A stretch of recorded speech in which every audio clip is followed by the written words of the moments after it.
ইরানের সর্বোচ্চ নেতা আয়াতুল্লাহ আলী খামেনিকে দাফনের প্রস্তুতি নিচ্ছে দেশটির বর্তমান কর্তৃপক্ষ।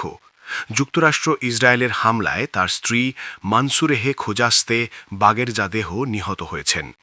আল জাজিরা জানায়, রাষ্ট্রীয়ভাবে খামেনিকে দাফনের জন্য ধাপে ধাপে প্রস্তুতিমূলক কার্যক্রমগুলো সম্পন্ন করা হচ্ছে।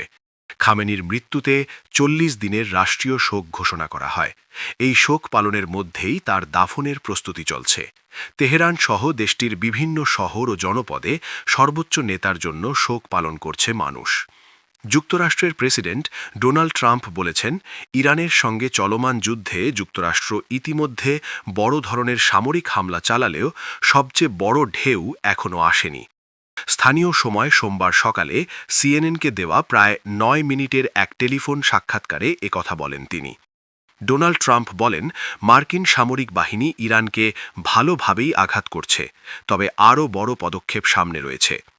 ইসরায়েলি প্রধানমন্ত্রী বেনিয়ামিন নেতানিয়াহুর কার্যালয়ে ক্ষেপণাস্ত্র হামলা চালানোর দাবি করেছে ইরানের বিপ্লবী গার্ড বাহিনী আইআরজিসি। নেতানিয়াহুর কার্যালয় এবং ইসরায়েলি বিমান বাহিনী প্রধানের সদর দপ্তরকে লক্ষ্যবস্তু করেছে ইরান।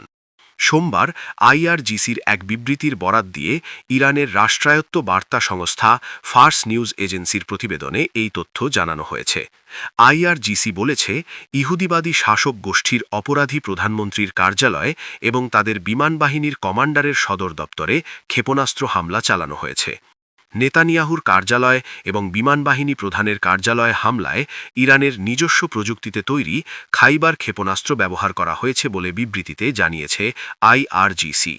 গত ২৮ ফেব্রুয়ারি থেকে ২ মার্চ পর্যন্ত ৩ দিনে ইরান থেকে আসা ১৭৮টিরও বেশি ক্ষেপণাস্ত্র এবং ৩৮০টিরও অধিক বিস্ফোরকবাহী ড্রোন লক্ষ্যবস্তুতে আঘাত হানার আগেই ধ্বংস করতে পেরেছে কুয়েতের সেনাবাহিনী।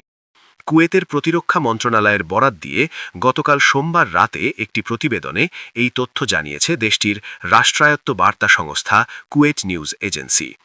এদিকে যুক্তরাষ্ট্র ও ইসরায়েলের যৌথ হামলায় ইরানের সর্বোচ্চ নেতা আয়াতুল্লাহ আলী খামেনি নিহত হওয়ার প্রতিবাদে পাকিস্তানে শুরু হওয়া রক্তক্ষয়ী বিক্ষোভের প্রতিবাদে দেশটিতে মার্কিন বাহিনী তলব করা হয়েছে।